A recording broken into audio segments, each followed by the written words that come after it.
बिस्मिल्लाहिर्रहमानिर्रहीम। Ninth class. आज हम chapter 1 physical quantities and measurements के कॉन्सेप्चुअल क्वेश्चन सॉल्व करेंगे।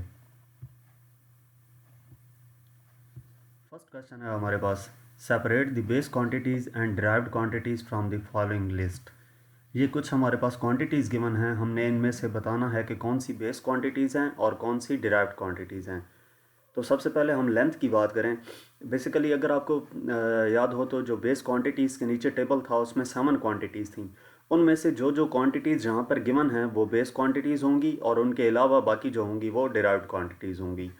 तो उस टेबल में लेंथ बेस क्वांटिटी है, एरिया डिराइव्ड क्वांटिटी है, डेंसिटी भी उस टेबल में नहीं थी, टाइम उस में था, टाइम हमारे पास बेस क्वांटिटी होगी। इसी तरह प्रेशर जो है वो नहीं था, मैस था तो मैस हमारे पास बेस क्वांटिटी होगी, स्पीड नहीं थी, टेम्परेचर था, टेम्परेचर भी बेस क्वांटिटी होगी। इसका मतलब ये है कि लेंथ, टाइम, मैस और टेम्परेचर ये 4 बेस क्वांटिटीज़ हैं और इनके अलावा बाकी जो हैं वो डिराइव्ड क्वांटिटीज़ होंगी हमारे पास। वो टेबल काफ़ी इंपॉर्टेंट है जिसमें 7 बेस क्वांटिटीज़ हैं, तो वो आपको याद लाजमी होना चाहिए। नेक्स्ट हमारे पास क्वेश्चन है, give names and symbols of the prefixes which represent the following values. ये कुछ वैल्यूज़ हमें गिवन हैं, इनका प्रीफिक्सेस का नाम लिखना है और उस प्रीफिक्स का सिंबल भी हमने लिखना है कि क्या है। तो एक टेबल की सूरत में हम इसको लिख लेते हैं। 10 पावर -6 माइक्रो होता है और माइक्रो का सिंबल ये होता है। 10 पावर -3 था बी में, तो 10 पावर -3 को मिली कहते हैं और इसका सिंबल स्मॉल m होता है। 10 पावर 3 किलो की इक्वल होता है और इसका स्मॉल के होता है। और इसी तरह 10 पावर 6 जो है वो मेगा की इक्वल होता है और इसका कैपिटल M होता है। तो इसी तरह आपको कोई भी ये वैल्यूज़ गिवन हो तो जो प्रीफिक्सेस वाला टेबल है जिसकी वैल्यूज़ 10 पावर -18 से लेकर 10 पावर +18 तक हैं वो आपको याद होनी चाहिए, ताकि इस तरह की कोई भी वैल्यूज़ आपको गिवन हो तो आप उसके प्रीफिक्स पुट कर सकें। नेक्स्ट क्वेश्चन नंबर 3 है, the zero of vernier scale lies to the right of the main scale zero of a vernier calipers when jaws are closed. कि जब वर्नियर कैलिपर के जाज को क्लोज किया जाता है तो जो वर्नियर स्केल का ज़ीरो है वो मेन स्केल के ज़ीरो से राइट साइड पे है। Explain whether you will add और subtract the zero error from the observed readings of the instrument. यानी कि जब हम रीडिंग ऑब्जर्व करेंगे, रीडिंग मेजरमेंट करेंगे किसी भी चीज़ की, तो जो रीडिंग हम लेंगे उस रीडिंग में से ज़ीरो एरर को ऐड करेंगे या सब्ट्रैक्ट करेंगे। तो ये डिपेंड करता है कि वो zero error positive zero error था या नेगेटिव ज़ीरो एरर था। तो बेसिकली जब वर्नियर स्केल का ज़ीरो मेन स्केल के ज़ीरो से राइट साइड पे रह जाए, जैसा कि ये डायग्राम में दिखाया गया है कि ये वर्नियर स्केल है, इसका ज़ीरो मेन स्केल के ज़ीरो से राइट साइड पे रह जाए, तो इसका मतलब ये होता है कि वो पॉजिटिव ज़ीरो एरर है। और जब ज़ीरो एरर पॉजिटिव हो तो ज़ीरो करेक्शन नेगेटिव होती है। यानी कि पॉजिटिव ज़ीरो एरर के केस में जो हम लेंथ मैयर करेंगे वो ग्रेटर होगी एक्चुअल लेंथ से। ठीक है, यानी कि जो एक्चुअल लेंथ हमारे पास आनी चाहिए उससे ज़्यादा होगी। तो इसके लिए हम क्या करेंगे, ज़ीरो एरर करेक्शन हम ऐसे करेंगे कि जो हमारे पास ज़ीरो एरर आया था उसको हम सब्ट्रैक्ट करेंगे जो हमारे पास मेजरमेंट आएगी। तो तब हमारे पास एक्चुअल रीडिंग आएगी जो भी मेजरमेंट हम जिस ऑब्जेक्ट की कर रहे होंगे। तो सिंपली आपको अगर इसकी डेफिनेशन आती हो कि ज़ीरो एरर पॉजिटिव है या नेगेटिव है, यहाँ पे राइट साइड की भी बात की गई है। वर्नियर स्केल का ज़ीरो मेन स्केल के ज़ीरो से राइट साइड पे रह जाए तो पॉजिटिव ज़ीरो एरर होता है, लेफ्ट साइड पे रह जाए तो नेगेटिव ज़ीरो एरर होता है। और जब पॉजिटिव ज़ीरो एरर हो तो ज़ीरो एरर करेक्शन नेगेटिव होती है, यानी कि उस ज़ीरो एरर को रीडिंग में से सब्ट्रैक्ट करते हैं। नेक्स्ट हमारे पास क्वेश्चन नंबर 4 है, The volume of a domestic water storage tank is 3.24 cubic meter। एक स्टोरेज टैंक का वॉल्यूम बताया गया है कि 3.24 क्यूबिक मीटर है। इस वॉल्यूम को हमने इन यूनिट्स ऑफ लीटर लिखना है, इन यूनिट्स ऑफ लीटर। तो इसके लिए आपको ये पता होना चाहिए कि 1 क्यूबिक मीटर कितने लीटर की इक्वल है।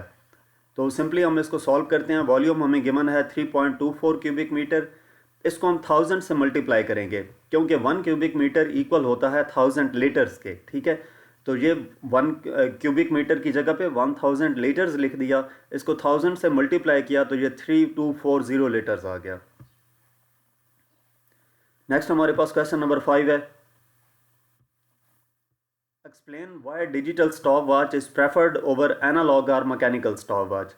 ये एक्सप्लेन करना है कि डिजिटल स्टॉपवॉच को क्यों प्रेफर किया जाता है मैकेनिकल स्टॉपवॉच पे। यानी कि जब अगर दोनों हमारे पास मौजूद हो, मैकेनिकल या डिजिटल, तो हम इसमें से डिजिटल ही क्यों सेलेक्ट करते हैं यूज़ करने के लिए। तो बेसिकली एक पहली बात सबसे ये है कि सबसे इम्पॉर्टेंट बात ये है कि लीस्ट काउंट जो है ना इसका डिजिटल वर्नियर कैलिपर का, वो मैकेनिकल स्टॉपवॉच की निस्बत कम होता है। लीस्ट काउंट डिजिटल स्टॉपवॉच का 0.01 होता है और मैकेनिकल का 0.1 सेकंड होता है। तो जितना कम लीस्ट काउंट होगा, एक्यूरेट उतनी ही ज़्यादा वैल्यू होगी। तो इसका मतलब ये है कि डिजिटल स्टॉपवॉच जो है वो डिजिटल स्टॉपवॉच ज़्यादा एक्यूरेट मेजरमेंट देगी हमें, ठीक है, ज़्यादा प्रिसाइज वैल्यू देगी। तो इसी वजह से स्टॉपवॉच को प्रेफर किया जाता है एनालॉग या मैकेनिकल स्टॉपवॉच पे। और दूसरी बात, जो डिजिटल स्टॉपवॉच होती है उसमें एरर का चांस भी बहुत कम होता है। एरर का चांस कैसे कम है कि उसके ऊपर जो वैल्यू है, वो जो मिनट है, टाइम है, जो भी इवेंट का टाइम इंटरवल है, वो लिखा हुआ आ जाता है, तो हम एज इट इज़ नोट कर लेते हैं। जबकि मैकेनिकल स्टॉपवॉच में हमें खुद नीडल देखनी पड़ती है कि कहाँ से है, और वो फिर बिल्कुल सामने से रीडिंग लेनी होती है। लेफ़्ट या राइट से उसको स्टॉपवॉच को देखें तो उसमें गलती का चांस होता है। तो ये रीज़न्स हैं कि जो डिजिटल स्टॉपवॉच है उसको ज़्यादा प्रेफर किया जाता है मैकेनिकल स्टॉपवॉच की निस्बत। नेक्स्ट, इस चैप्टर का लास्ट कॉन्सेप्चुअल क्वेश्चन है, what is the importance of final zeros in the number without any decimal point. कि विदाउट एनी डेसिमल पॉइंट किसी होल नंबर के राइट साइड पे जो ज़ीरो आ जाते हैं उनकी क्या वैल्यू होती है, उनकी क्या इंपॉर्टेंस है। तो होल नंबर्स में जो कि एंड हो रहे होते हैं एक या एक से ज़्यादा ज़ीरोज़ के साथ, डेसिमल पॉइंट के बगैर, ठीक है, तो वो जो ज़ीरो होते हैं वो सिग्निफिकेंट फिगर हो भी सकते हैं और नहीं भी हो सकते। जैसे अगर हमारे पास 27000 लिखा हो तो 27 के बाद जो 30 हैं वो सिग्निफिकेंट फिगर हो भी सकते हैं और नहीं भी। अब ये हमें कैसे पता चलेगा कि वो होंगे या नहीं।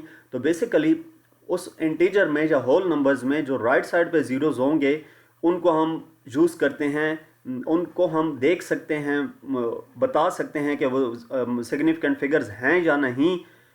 वो डिपेंड करेगा मेजरिंग इंस्ट्रूमेंट पे कि किस इंस्ट्रूमेंट से वो रीडिंग ली गई है, ठीक है। तो उस इंस्ट्रूमेंट का जो लीस्ट काउंट होगा, लीस्ट काउंट में पॉइंट के बाद जितने डिजिट्स होंगे हमारे पास, उस मेजरमेंट में भी पॉइंट के बाद उतने ही डिजिट हमने काउंट करने होंगे, उससे ज़्यादा हम काउंट नहीं कर सकते। या एक और तरीका ये होता है कि हम उसको जो वैल्यू है उसको साइंटिफिक नोटेशन में लिख लें। तो साइंटिफिक नोटेशन में लिखने के बाद हम उससे इजीली सिग्निफिकेंट फिगर्स को फाइंड कर सकते हैं। तो यहाँ तक हमारे पास इस चैप्टर के कॉन्सेप्चुअल क्वेश्चंस थे। मज़ीद किसी भी चैप्टर की एक्सरसाइज सोल्यूशन देखने के लिए आप हमारी वेबसाइट विजिट कर सकते हैं। इसके अलावा आप हमें इंस्टाग्राम, फेसबुक और यूट्यूब पर फॉलो करें। Thank you.